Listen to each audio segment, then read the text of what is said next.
बिस्मिल्लाहिर्रहमानिर्रहीम। अस्सलाम वालेकुम students, how are you? I hope you will be fine.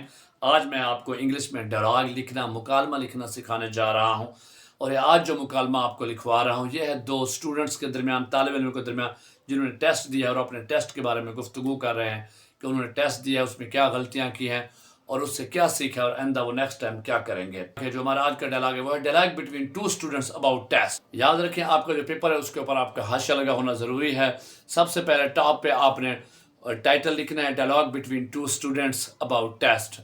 उसके बाद आपने नीचे शुरू करना है। लेकिन एक बात याद रखें, जब भी आप दे हेडिंग दें तो कोशिश करें हेडिंग मार्कर से दें, और हेडिंग और आपका जो टेक्स्ट है उसकी जो रोशनाई है उनका डिफरेंट होना चाहिए। इससे एक अच्छा इम्पैक्ट पड़ता है। अगर आप डायलॉग अगर टाइटल ब्लैक मार्कर से देंगे, और यूजुअली आप आम तौर पर पेन से लिखते हैं बिल्ली रोशनाई से, एक अच्छा इम्पैक्ट पड़ेगा। और याद रखें, जो डायलॉग लिखने का तरीका है उसमें जो करैक्टर होता है, यानी जो लोग होते हैं जिनके दरमियान डायलॉग हो रहा होता है, हम उनका नाम लिखते हैं। नाम लिखने के बाद हम कॉलन देते हैं, दो नुक्ते देते हैं, और फिर थोड़ी सी जगह छोड़ के हम उनके जो वो बोलते जाते हैं वो लिखते हैं। और डायलॉग आपने इस तरीके से लिखना होता है, इस तरह से बिल्ड करना होता है कि पता चले कि वो वाकई ही में गुफ्तगू कर रहे हैं।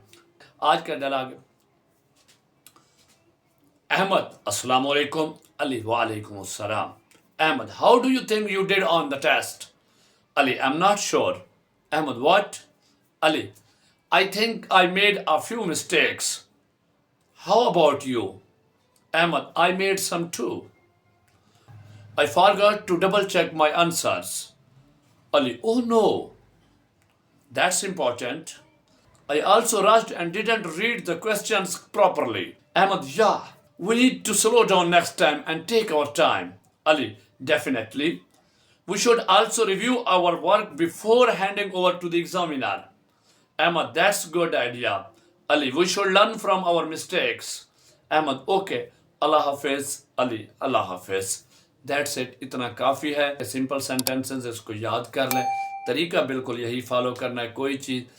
कोई भी वर्ड आपके हाशिए से बाहर नहीं जाना चाहिए, कॉलन लगे होने चाहिए, तमाम टेक्स्ट एक तरतीब में आना चाहिए। इस तरीके से अगर लिखेंगे तो आपको पूरे नंबर मिलेंगे। आई होप आपको वीडियो पसंद आई होगी। वीडियो को लाइक करें, दोस्तों का शेयर करें और चैनल को सब्सक्राइब करें। Thank you. अल्लाह हाफिज़।